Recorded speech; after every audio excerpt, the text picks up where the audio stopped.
11 दिन से चल रही इस जंग की पल पल की अपडेट हम आपको दे रहे हैं। मिडिल ईस्ट किस कदर जल रहा है और ये जंग कहां जाएगी, ये सब हम आपको बताएंगे, क्योंकि ये जंग और ज्यादा विध्वंसक होती जा रही है। ईरान ने एक वीडियो जारी किया कि इजराइल को हम इस कदर टारगेट करेंगे। दोनों एक दूसरे पर वार पलटवार कर रहे हैं। इससे जुड़ी अपडेट अनामिका और सुमित बताएंगे। इस बीच बड़ी खबर आ गई है, जहां पे ईरान ने अपनी नौसेना का वीडियो जारी किया है। नौसेना खाड़ी क्षेत्र में युद्ध के लिए तैयार है, ये दावा किया गया है।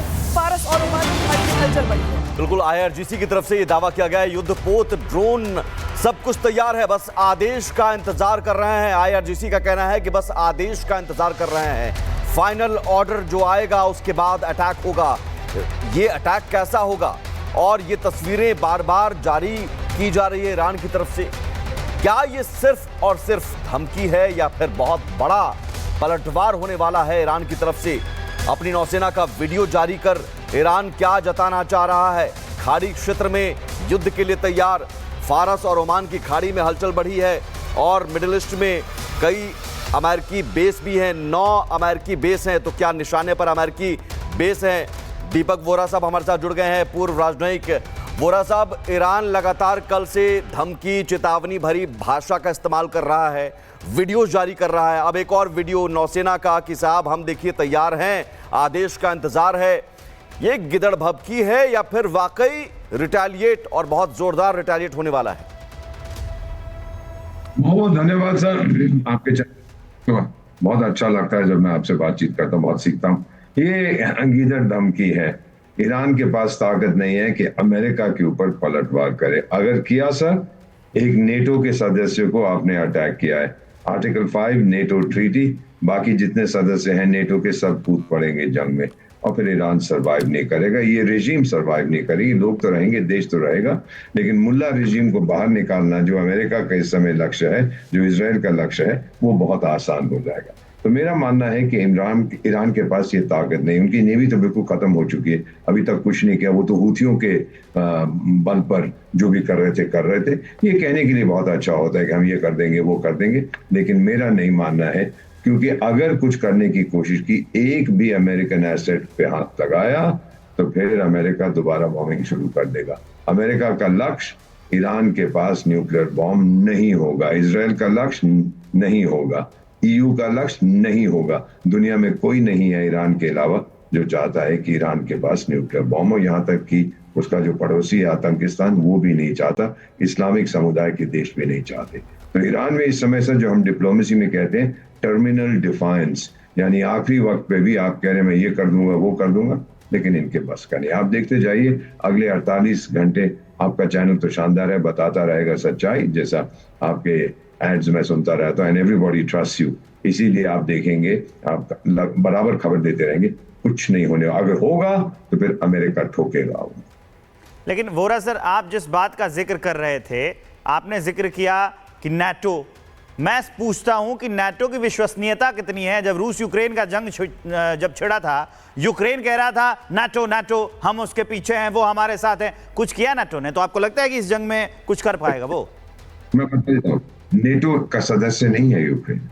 नेटो की जो आर्टिकल 5 ट्रीटी है वो कहती है कि अगर किसी नेटो मेंबर पे हमला हो तब हम सब कूद पड़ेंगे। उसको तो उसमें शामिल होने को लेकर ही सारा बवाल हुआ था ना। सॉरी, हाँ सर, अमेरिका ने इसका प्रयोग किया था 9/11 के बाद, पहली बार। आज तक सिर्फ एक बार नेटो के देश जुड़ गए थे उसके साथ तालिबान को ठोकने, ओसामा बिन लादेन का जो कांड था। उसके बाद कभी ऐसा नहीं हुआ आर्टिकल 5 का। तो वो नहीं, ठीक है कि नेटो विश्वसनीय है नहीं है, लेकिन जब अमेरिका पे कोई हमला होगा, अमेरिका तो दादा है ना नेटो का, ये सब कूद पड़ेंगे। मानिए सर, ब्रिटेन भी, फ्रांस भी, जर्मनी भी, नेदरलैंड भी, छोटे मोटे सब वहां पहुंच जाएंगे अमेरिका के साथ, ये बताने के लिए कि हम आपके वफादार। लेकिन यहाँ पर जिस तरीके से दीपक वोरा जी, कल से हम देख रहे हैं कि ईरान की ओर से धमकी दी जा रही है, और एक खास चीज़ हम जो देख रहे हैं कि जो देश अब तक शांत थे, चाहे ओमान हो, कतर हो, चाहे सऊदीया हो, चाहे वो बाकी पाकिस्तान की बात कर ले, जितनी मुस्लिम कंट्रीज थी, वो अब ईरान के पक्ष में बोलती हुई दिखाई दे रही है कल के अमेरिका के हमले के बाद। तो क्या ये मान लिया जाए कि अब रूस भी चूंकि धमकी दे रहा है, सहयोग की बात कर रहा है ईरान को, तो बहुत सारे देश अब 2 धड़ों में बट गए हैं। तो क्या अमेरिका और इजराइल एक तरफ हो गए हैं और बाकी कंट्रीज जो मुस्लिम कंट्रीज हो, चाहे हम रूस की भी बात कर ले, चीन की भी बात कर ले, तो दुनिया बट गई दो धड़ों में अब। और क्या ये तनाव नहीं है आने वाले दिनों के लिए? नहीं मैम, ये जो इस समय बयान आ रहे हैं, मैंने अपने करियर में 52 साल मुझे कूटनीति में बहुत बार देखा। ये कौन है? इस्लामिक देश। क्योंकि ये जंग इस समय जो चल रही है ना मैम, इसको ये समझना मेरे लिए भी बहुत जरूरी है कि ये इस्लाम और यहूदी धर्म के बीच में नहीं है। ये हर चीज में इस्लाम को खींच लाते हैं। अगर आपने किसी, क्षमा कीजिएगा अगर कहीं पे थोड़ी बहुत अनबन हो जाए दो इस्लामिक देशों में या इस्लामिक देश किसी और में, हाँ जी इस्लाम खतरे में है, ये नहीं है मैम। ये लोग अपना जो यूनाइटेड फ्रंट देने की कोशिश करते हैं, सच्चाई है कि यूनिटी बिल्कुल नहीं है। मिसाल के तौर पर ईरान और पाकिस्तान के संबंध बहुत खराब है। आपको मालूम है, पिछले, मैं तो वहीं था, और जनवरी में एक दूसरे पर मिसाइलें फेंक रहे थे। उसके बाद ईरान के राष्ट्रपति पाकिस्तान दौड़े गए कि ये हम क्या कर रहे हैं। बोले वो sorry darling brother sister system, हम आपसे बहुत प्यार करते हैं। वो खत्म हो गया। जैसे ही वो राष्ट्रपति वापस गए, फिर से मिसाइलें फेंकनी शुरू कर दी। हर चीज को इस्लामिक बनाना ये एक बहुत बड़ी कमजोरी है। रूस क्या करेगा? मैं ये कर दूंगा, वो दे दूंगा। रूस बुरी तरह से फंसा हुआ यूक्रेन में, वो और जंग नहीं करना चाहता, ना उसके पास सिपाही हैं भेजने के लिए वहां पर। चीन सपोर्ट तो कर रहा है सर, अपने बयानों से वो ईरान का। काफी कमाल का विश्लेषण आप करते हैं दीपक सर, आप हमारे साथ बने रहिए। के सिन्हा सर भी हमारे साथ बने हुए हैं। इस बीच एक बहुत बड़ी अपडेट है, सुमित आपको बताएंगे। बिल्कुल, अमेरिकी हमले से बौखलाए ईरान के एक फैसले के बाद अब दुनिया भर में तेल संकट गहरा सकता है। अपने परमाणु ठिकानों पर हमले के बाद ईरान ने होर्मुज कॉरिडोर को बंद करने की मंजूरी दे दी है। ईरान के इस फैसले का दुनिया भर के देशों की इकोनॉमी पर क्या असर पड़ेगा, इस रिपोर्ट से समझिए।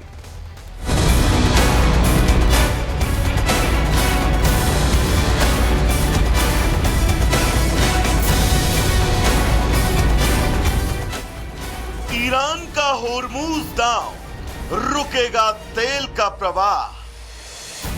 तेल की नब्ज पर ताला, होर्मुज पर भड़की ज्वाला।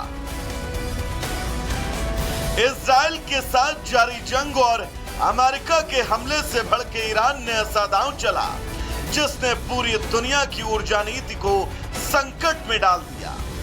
ईरान की संसद ने होर्मुज स्ट्रेट को बंद करने की मंजूरी दे दी। वहीं होर्मुज स्ट्रेट, जिसे दुनिया के तेल व्यापार की धमनी कहा जाता है, जहां से दुनिया का हर 5वां बैरल होकर गुजरता है, ईरान की संसद ने उस होर्मुज कॉरिडोर को बंद करने का बिगुल बजा दिया। दुनिया की तेल धमनियों में होर्मुज स्ट्रेट खून की तरह दौड़ता है और अब ईरान ने उस धमनी पर जकड़न का जाल डाल दिया। दरअसल दुनिया में तेल और गैस का 20% व्यापार यहीं से होता है। ये कार्गो शिप के लिए सबसे छोटा समुद्री रूट है, जहां हर दिन 2 करोड़ बैरल तेल का ट्रांजिट होता है। यहां से एशिया, यूरोप और अमेरिका तक सप्लाई होती है। अब ईरान की संसद ने तो होर्मुज को बंद करने की मंजूरी दे दी, लेकिन अगर खामेनेई ने भी इस फैसले पर मुहर लगा दी तो इसका असर पड़ेगा दुनिया की हर इकोनॉमी पर। क्योंकि अगर होर्मुज कॉरिडोर बंद हुआ तो ट्रांसपोर्टेशन चार्ज में बढ़ोतरी होगी, रास्ता तय करने में ज्यादा समय लगेगा, जिससे तेल के दामों में उछाल आएगा। कीमतें $100 प्रति बैरल पार कर सकती हैं, जिससे ग्लोबल महंगाई का खतरा बढ़ेगा। तेल का खेल दुनिया की राजनीतिक धुरी को घुमा सकता है। तब ईरान के इस फैसले से अमेरिका तक हड़कंप है। आलम यह है कि जो अमेरिका कल तक चीन के साथ टैरिफ वॉर लड़ रहा था, आज वो उसी चीन से ईरान को मनाने की मिन्नत कर रहा है। अमेरिकी विदेश मंत्री मार्को रूबियो ने चीन से आह्वान किया कि वो ईरान को होर्मुज कॉरिडोर को बंद न करने के लिए प्रोत्साहित करे। अब होर्मुज कॉरिडोर बंद होने से अगर तेल परिवहन में बाधा आई तो इसका सबसे ज्यादा असर उन देशों पर होगा जो अपनी तेल की सप्लाई के लिए खाड़ी देशों पर निर्भर है। ऐसे देशों में चीन, जापान और दक्षिण कोरिया जैसे देश शामिल हैं। हालांकि होर्मुज कॉरिडोर संकट का भारत पर ज्यादा असर नहीं पड़ेगा, क्योंकि भारत न सिर्फ समय रहते इस खतरे को भांप गया था, बल्कि इससे बचने का इंतजाम भी कर लिया था और मिडिल ईस्ट के मुकाबले रूस और अमेरिका से तेल का आयात बढ़ा दिया गया था।